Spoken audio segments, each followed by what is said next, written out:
Hello students, welcome to complicated study. आज हम देखने वाले हैं बीए फर्स्ट ईयर ज्योग्राफी यानी भूगोल का जो काफी इंपॉर्टेंट क्वेश्चन आंसर का जो सीरीज लेके चल रहे हैं। चाहे आप किसी भी कॉलेज किसी भी यूनिवर्सिटी से क्यों ना हो, ये क्वेश्चन आपके एग्जाम में पूछे जाएंगे। तो उसमें हम ये दूसरा वीडियो देखने वाले हैं। इससे पहले मैंने एक और इम्पोर्टेंट वीडियो अपलोड किया है जिसका लिंक आपको डिस्क्रिप्शन बॉक्स में मिल जाएगा या फिर आप हमारे चैनल के प्लेलिस्ट में जाके देख सकते हैं। तो आज हम जिस टॉपिक पे बात करने वाले हैं वो है वेगनर का महाद्वीपीय विस्थापन सिद्धांत। आपको पता है कि ये जो क्वेश्चन है, ये जो सिद्धांत है, हर बार आपसे पूछा जाता है। तो इसका मैं हैंड रिटन नोट्स आपको प्रोवाइड करा रहा हूँ और बहुत ही जल्द जो है इसका वीडियो लेक्चर जिसमें मैं आपको काफ़ी अच्छे तरीके से समझाऊंगा वो भी प्रोवाइड करा दूंगा। आपके एग्जाम को देखते हुए मैं पहले आपको हैंड रिटन नोट्स प्रोवाइड करा रहा हूं। तो चलिए स्टार्ट कर लेते हैं। जो इसमें प्रश्न आपसे पूछे जाएंगे आप देख सकते हैं, कुछ इस प्रकार से पूछे जाएंगे या फिर घुमा फिरा के आपसे पूछा जाएगा। बस आपको इतना ध्यान में रखना है कि वेगनर का जैसे ही महाद्वीपीय विस्थापन की बात करें उस सिद्धांत की, आप इस आंसर को वहां पर चिपका सकते हैं, आपको कोई भी प्रॉब्लम नहीं होने वाली है। तो वेगनर का महाद्वीपीय विस्थापन सिद्धांत की विवेचना कीजिए अथवा वेगनर के महाद्वीपीय सिद्धांत की आलोचनात्मक विवेचना कीजिए। इसमें हम दोनों एक साथ ही निपट लेंगे। तो आप इस आंसर को कहीं भी चिपका सकते हैं। चलिए स्टार्ट करते हैं। आप सबसे पहले आप इसमें देखेंगे जो वेगनर यानी कि हम उनका पूरा नाम अगर कहें तो अल्फ्रेड वेगनर थे। उन्होंने जो है 1912 ईस्वी में महाद्वीपीय विस्थापन का सिद्धांत जो है प्रस्तुत किया, प्रकाशित किया, जो कि एक जर्मन वैज्ञानिक थे। कहाँ के वैज्ञानिक थे? जर्मन वैज्ञानिक थे। तो इन्होंने जो महाद्वीपीय विस्थापन का जो सिद्धांत इन्होंने जो प्रस्तुत किया वो महासागर और महाद्वीपों के वितरण से संबंधित था। वितरण का मतलब आप समझते हैं किसी भी चीज को बांटना होता है, ठीक है। तो एक तरह से हम कह सकते हैं जो महासागर और महाद्वीप था उनको बांटने से संबंधित ये सिद्धांत इन्होंने प्रस्तुत किया। तो उन्होंने जिस समय ये सिद्धांत लिखा या फिर जिस समय वो प्रस्तुत कर रहे थे, उन्होंने पाया कि जो वर्तमान में महाद्वीपों को मिलाकर इनमें भौगोलिक एकरूपता की स्थापना की जा सकती है। उन्होंने क्या पाया कि जो जितने भी महाद्वीप है उनको मिलाकर आपस में एक भौगोलिक जो एकरूपता है उसकी स्थापना की जा सकती है। जो महाद्वीपीय विस्थापन है, इस सिद्धांत की जो मूलभूत मान्यता क्या थी कि महाद्वीप जो है कार्बोनिफेरस युग में एक भूखंड के रूप में आपस में जुड़े हुए थे, ठीक है। और यह जो भूखंड था एक बड़े महासागर से घिरा हुआ था। उन्होंने इस जो बड़े महासागर या फिर हम महाद्वीप को जो है नाम उन्होंने पेंजिया रख दिया, जिसका मतलब होता है संपूर्ण पृथ्वी। जबकि जो विशाल महासागर था, पहले उन्होंने क्या किया, जो महाद्वीप था बड़ा उसका नाम क्या रख दिया? पेंजिया रख दिया उन्होंने। और उसके बाद जो महासागर था, विशाल महासागर, उसको नाम क्या रख दिया? पैथलासा, जिसका अर्थ होता है जल ही जल। तो अगर वेगनर की तर्क के अनुसार हम बात करें तो उनका मानना था कि ट्राइसिक युग, जो ट्राइसिक युद्ध था, इस बड़े महाद्वीप पेंजिया का विभाजन उस समय आरंभ हुआ था और इसका जो एक भाग उत्तर की ओर और जबकि दूसरा भाग दक्षिण की ओर प्रवाहित हुआ। और पेंजिया के दो बड़े भाग, उत्तरी और दक्षिणी महाद्वीपों के पिंडों को क्रमशः अंगार लैंड और दूसरा को गोंडवाना लैंड कहा गया।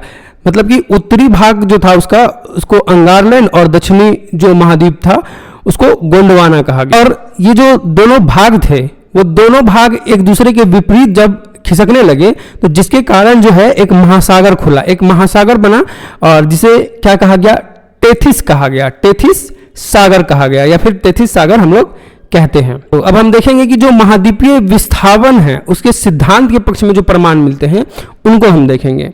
तो पहला जो है महाद्वीपीय सभ्यता, इसमें आप ऐसे करके लिखेंगे तो काफी अच्छा आपको नंबर मिलेगा। आप देखेंगे यहाँ पे मैंने अंडरलाइन कर दिया है ब्लैक पेन से, तो आप ऐसे लिखेंगे तो आपको एग्जाम में काफी अच्छा नंबर मिल जाएगा। तो इसमें आप क्या लिख सकते हैं कि जो अंटार्कटिक महासागर है उसके दोनों तटों पर जो है भौगोलिक एकरूपता पाई जाती है। अर्थात कि जो दक्षिण अमेरिका और जो अफ्रीका की आमने सामने की तटरेखाएं हैं वो त्रुटि रहित एकरूपता दिखाई देती है। मतलब बिना कोई त्रुटि के एकरूपता उनमें दिखाई देता है। दोनों तट जो है एक दूसरे से मिलाए जा सकते हैं।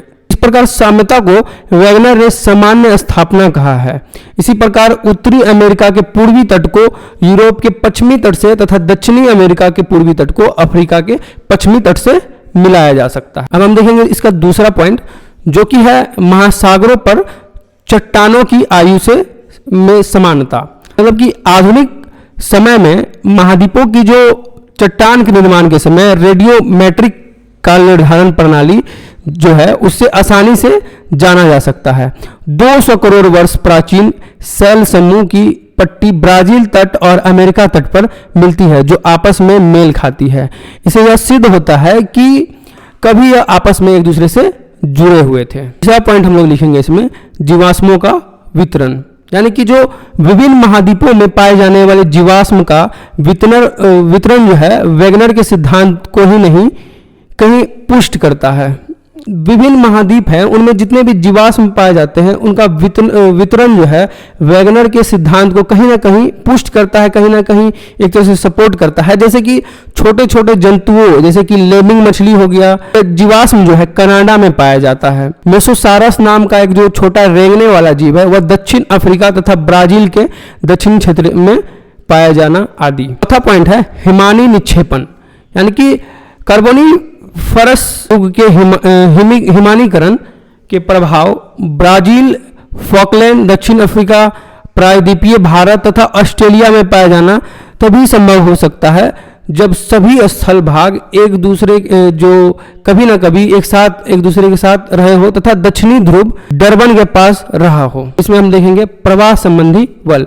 वैगनर के अनुसार जब पेंजिया में विभाजन हुआ तो उसमें दो दिशा में प्रवाह हुआ, उत्तर की ओर या फिर भूमध्य रेखा की ओर तथा पश्चिम की ओर। यह प्रवाह दो प्रकार के बलों द्वारा संभव हुआ। पहला है कि भूमध्य रेखा की ओर एक प्रवाह गुरुत्व बल या फिर प्लवनशीलता के बल के कारण हुआ। महाद्वीपीय सियाल का बना है तथा सीमा से कम घनत्व वाला है, अतः सियाल सीमा पर बिना रुकावट के तैर रहा है।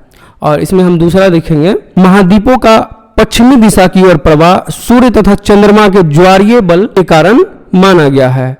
पृथ्वी पश्चिम से पूर्व दिशा की ओर घूमती है। ज्वारीय रगड़ पृथ्वी के भ्रमण पर रोक का काम करती है। इस कारण महाद्वीपीय भाग पीछे छूट जाते हैं तथा स्थल भाग पश्चिम की ओर प्रभावित होने लगते हैं। अब जो वैगनर के महाद्वीपीय विस्थापन का सिद्धांत है इसका हम लोग आलोचनात्मक जो विवेचना है उसको देखेंगे। इसमें आप लिख सकते हैं, वैगनर का जो उद्देश्य था इसको लिखने का वो था कि अतीत काल में जलवायु संबंधित जो परिवर्तन है उनका समाधान करना ही एक उनका उद्देश्य था इस सिद्धांत को लिखने का।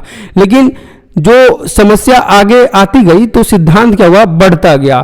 फल यह हुआ कि जो मेघना अधिक ब्लॉक में पड़ गए तथा बीच में कई गलतियां कर बैठे, यहाँ तक कि कहीं परस्पर विरोधी बातें भी कहे गए और वैगनर के सिद्धांत की निम्न जो आलोचना है इन आधार पर हम लोग निम्न आलोचना लिख सकते हैं। तो इसमें हम पहला पॉइंट लिखेंगे कि जो महाद्वीपों के विस्थापन के लिए जो कितने बलों की आवश्यकता होती है इनकी जो व्याख्या है वैगनर नहीं कर पाए।